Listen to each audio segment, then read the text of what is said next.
तिर्यंच गति में कौन जाता है? जिसके कौन सा ध्यान होता है? आर्त ध्यान और रौद्र ध्यान। एक ही वस्तु का चिंतन कर रहा है। आर्त ध्यान का मतलब क्या होता है? दुख से उत्पन्न होने वाले आपके विचार, आपकी पीड़ा किसी भी कारण से हो जाता है। बेचैन अपने आप में रहते हैं। कौन सा होता है? शुभ और अशुभ 2 प्रकार का होता है। कितने प्रकार का होता है? बोले 4 प्रकार का होता है। आर्त ध्यान, इष्ट वियोग, अनिष्ट संयोग, पीड़ा चिंतन, निदान बंध। इतने सारे हैं। कई बार आपके इष्ट होते हैं, उनका वियोग हो गया। अच्छा मित्र था, अच्छा सहयोगी था, अच्छा नौकर था, अच्छी पत्नी थी, अच्छा पति था, अच्छा बेटा था, चला गया विदेश, मर गया, काम छूट गया, भीतर ही भीतर से जल रहे हैं, परेशान हो रहे हैं, रो रहे हैं, दुखड़ा, दिमाग खराब कर दिया और उसके पीछे धर्म कर्म भी छोड़ दिया। जब देखो तब अपना रोना लेकर के बैठे हैं दुख के कारण। आर्त ध्यान, इष्ट वियोग। अनिष्ट संयोग, ऐसा व्यक्ति आ गया जिसको चाहते नहीं थे, आपके घर में, काम में, मकान में, दुकान में अनिष्ट व्यक्ति आ गया।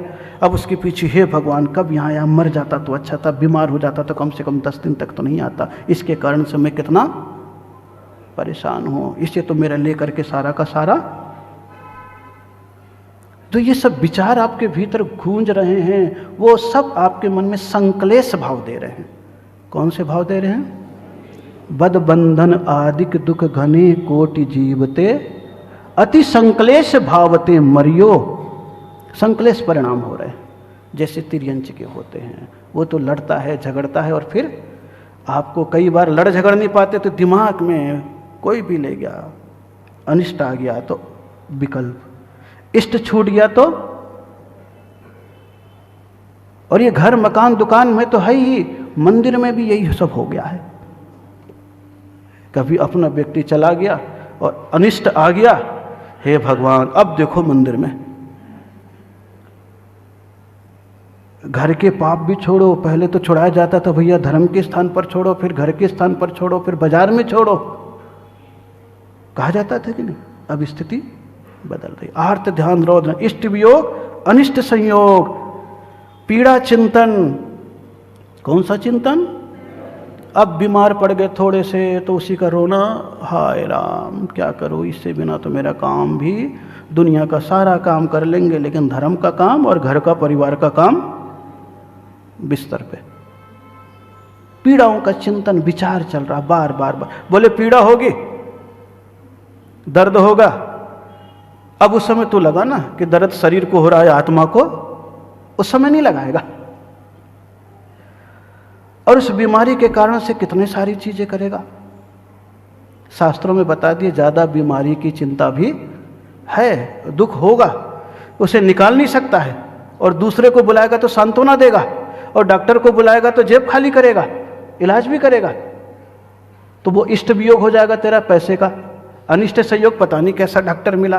पीड़ा चिंतन तुम सोच रहे हो, बोले मना कर रहे हैं, पीड़ा का चिंतन भी मत करो, रोग जनित पीड़ा का निरंतर चिंतन करना, और निदान बंद कि भविष्य के सुखों की आकांक्षाओं को लेकर के या बदला लेने की भावना से कोई ना कोई कामना कर लेना। ये सब कौन सा ध्यान है? कौन सा ध्यान है? आर्त ध्यान है।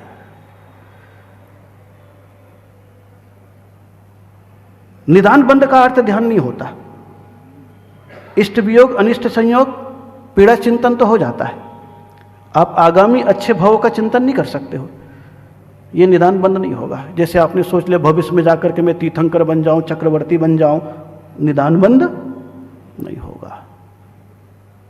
मंदिर में पूजा पाठ भी कर लेते हो तो कामना भी कई प्रकार से कर लेते हो।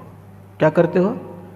कामना भी कर लेते हो, लेकिन आगामी सुख के भवों का नहीं होता। बहुत लंबा चौड़ा विषय, लेकिन अभी इस पे विषय नहीं है, लेकिन फिर भी सजा रहे हैं। तो ये शुभ भी होता है और अशुभ भी होता है। धर्म के लिए अगर इष्ट वियोग हो जाए और फिर तुम्हारा मन परेशान है, अरे महाराज जी थे तो कम से कम उपदेश होता था, धर्म मिलता था, वो चले गए, अब क्या करें, इष्ट वियोग। बोले इस समय पाप का बंध, लेकिन वही संसार और परिवार में हो तो बोले दुख, क्योंकि ये तो साथी थोड़े समय के लिए हैं, मोहाभिभूत है। कौन से भूत हैं? मोहाभिभूत है। इसीलिए साधु के लिए कौन सा कह दिया? हितकारी वचन बोलते हैं। कौन सा बोलते हैं? हितकारी वचन बोलते हैं, सुखकारी वचन नहीं बोलते। कौन सा वचन? आपको सुख मिले ऐसा वचन नहीं बोलेंगे, आपका हित हो ऐसा वचन बोलेंगे। हित का मतलब होता कल्याण का पथ, और सुख का मतलब होता तुम्हारी आकांक्षाओं की पूर्ति। तो ये बता दिया गया। तो इष्ट वियोग अनिष्ट संयोग शुभ भी होता है, पीड़ा चिंतन शुभ भी होता है। ये भगवान, अगर शरीर सही रहता तो मैं तो रोज अभिषेक पूजा करता था, लेकिन जब से ये बीमारी हुई है तब से मेरे को तो करने का मौका ही नहीं मिल रहा। जैसे कई लोगों के शरीर में सफ़ेद दाग हो गया, रोज अभिषेक पूजा करते थे, आहार देते थे, लेकिन अब करना बंद हो गया।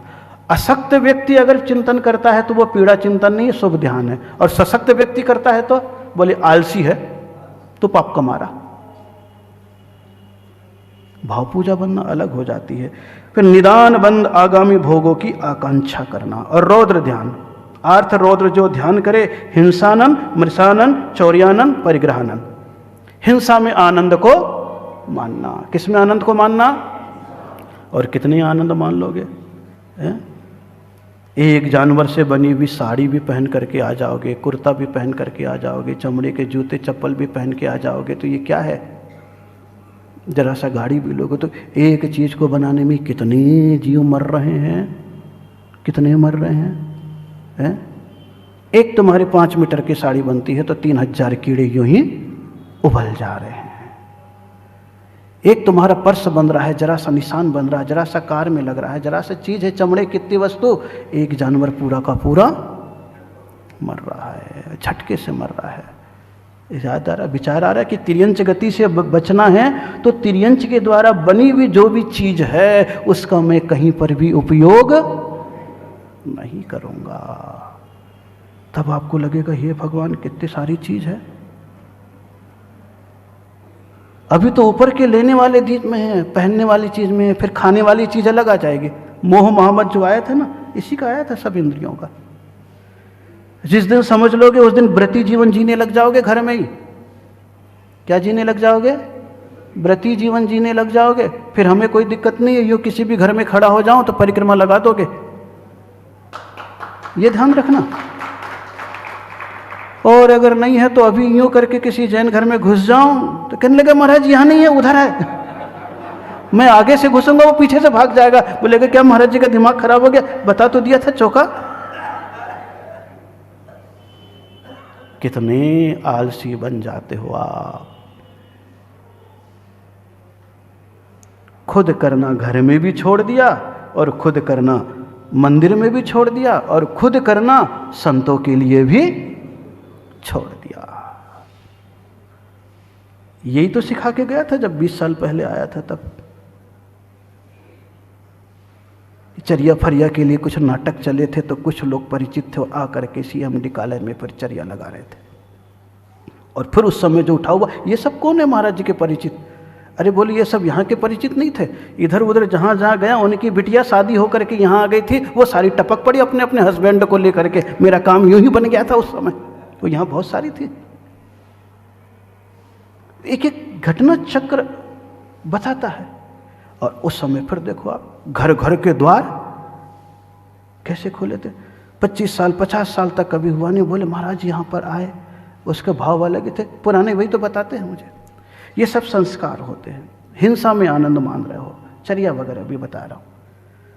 पहन करके कोई भी हिंसा में आनंद मत मानो, मजा लेने के लिए कभी तैयार मत रहो। ऐसे खेल कोई भी नहीं देखो कि जिसमें जानवर को तकलीफ हो रही है और तुम्हें मजा आ रहा है। और हिंसा ना देख लो, कितने जानवर, बैलगाड़ी की दौड़, कुत्ते की दौड़, घोड़े की दौड़, ये सब देखते हैं और ताली बजाते हैं और उसमें ये लगाते हैं, है कि नहीं? कमाने वालों का तो बहुत तरीके हैं। बोले हिंसानंद, ये संकलेश भाव। मृषानंद, झूठ बोलने में आनंद मानना। किस में आनंद?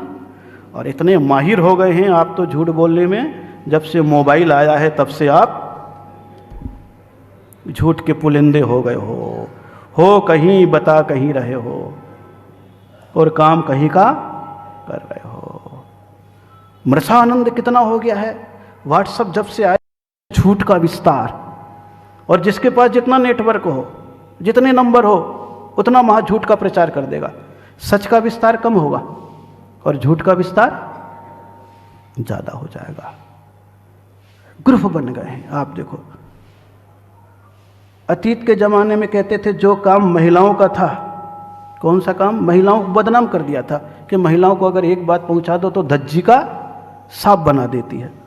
गांव भर में ढिंढोरा, पहले महिला बदनाम थी ना, अब महिला बदनाम नहीं है, अब ये कौन हो गया, व्हाट्सएप आ गया। महिलाओं का काम किसने ले लिया, किसने ले लिया, मोबाइल, व्हाट्सएप ने। एक जरा सी चीज होती, खटाक, क्या लगता है नंबर डालने में, हर्रा लगे ना फटकरी, हाँ भाई साहब। अच्छी वस्तु का विस्तार कम कर रहे हैं और गलत गलत धारणाओं का, ये झूठ का आनंद लेने वाले धार्मिक प्रवृत्तियों में भी झूठ का विस्तार ज्यादा कर रहे हैं, सच का नहीं कर रहे। तिर्यंच गति का काम कर रहे हैं। कौन सा काम कर रहे हैं, तिर्यंच गति का काम कर रहे हैं। मृषानंद, चौर्यानंद, दूसरे का माल लेकर के मजे ले रहे हैं। क्या ले रहे हैं, क्या बिगाड़ लेगा, उसका लिया है ना, नंबर 2 का तो ही है, क्या कर लेगा, कहीं इधर उधर जाएगा तो वही फंसेगा। और कितना कर लेते हो। ये सब क्या बनने की तैयारी है, परिग्रहानंद, तिर्यंच बनने की तैयारी है। ये सब शास्त्रों में बताया गया है। हिंसानंद, मृषानंद, चौर्यानंद, अलग अलग परिभाषा, झूठ बोलना, निंदा करना, चुगली करना, ये सब आपको मिल जाएगा। राजवार्तिक आचार्य अकलंक देव ने कहा है? ये चीजें हो जाती। फिर पर को ठगता रहता है। आर्त रोज जो ध्यान करे और पर को ठगता, जब देखो तो उसका बिजनेस ही क्या है, बिजनेस ही क्या है, ठगो, धोखा दो। कहते ना, धोखा खाना कोई बुरी बात नहीं है, धोखा देना बहुत बुरी बात है। धोखा खाओगे तो तुम अकेले खाओगे, तेरा अकेले का नुकसान होगा, झेल लेना, पाप कर्म का उदय था। लेकिन एक बार धोखा देने की और ठगने की आदत बन जाएगी तो कितने लोगों की मानसिकता को खराब करोगे तुम, कितने लोगों का घर उजाड़ोगे तुम। सोचना, आपको महसूस होगा। इसलिए धोखा देने की चेष्टा मत करो। जहां तक हो सके ठीक है, जिंदगी जियो, आराम से सहज जियो, चलता है। थोड़ा सा अगर कर भी लोगे तो बोले आज तो आनंद आ जाएगा और कल गड़बड़ हो जाएगा। ये सब उसे पर को ठगता रहता है।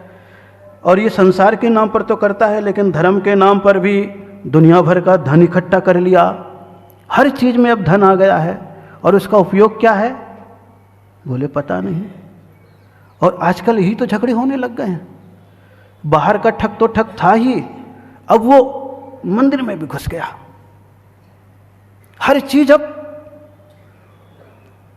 पहले था पर्व त्योहार, जुलूस, बड़ा विधान, बड़ा कार्यक्रम, तो बोले चलो अब सबकी व्यवस्था है तो ऐसा करना पड़ रहा है। और आज देखो तो अरे चलो तीर्थों पे हो तो कोई बात नहीं, क्योंकि वहां समाज नहीं है, तो समाज आती है तो आवश्यकता है तीर्थों पे। लेकिन अपने अपने मंदिरों में भी ऐसा हो गया तो कई साधारण व्यक्ति के मन में ईर्ष्या पैदा हो गई, धर्म से विमुखता आ गई है। कई बार लोग आते हैं, कोई बंधे हुए तो नहीं है, सब अभिषेक पूजा का नियम देते हैं, बोले महाराज नियम तो ले ले लेकिन कर नहीं पाते, लेकिन ऐसा है वैसा है इसलिए। अरे बोले क्या करें, अब नियम देना भी खतरनाक हो गया है, क्योंकि कब कौन से मंदिर में कहां किसका क्या हो जाए, मामला बिल्कुल। उद्देश्य कुछ था और हो कुछ गया है। ये सारी चीजें आ गई है धर्म के नाम पर। अब देखो कितने सारे ठेकेदार ऐसे बन गए। झूठ का दान ज्यादा होने लग गया है, सच का, हकीकत का दान कम हो गया, क्योंकि ऐसी लोबियां बन गई है, ऐसे लोग पैदा हो गए। तो बड़ी स्थितियां समाज की गंभीर होती चली जा रही है। तिर्यंच बनने की तैयारी कर रहे हैं। आज अच्छे से हो, कल का कुछ पता नहीं, नारकी तो बनोगे नहीं, इतना पाप भी नहीं है, या तो व्यंतर बनोगे या तिर्यंच बनोगे। ये सारी चीजें हैं, दुनिया की चीजें हैं। जब दुनिया की चीज़ों को समझोगे तो पर को ठगता रहता है, अपना उल्लू सीधा करने का प्रयास करता है। किसका प्रयास करता है?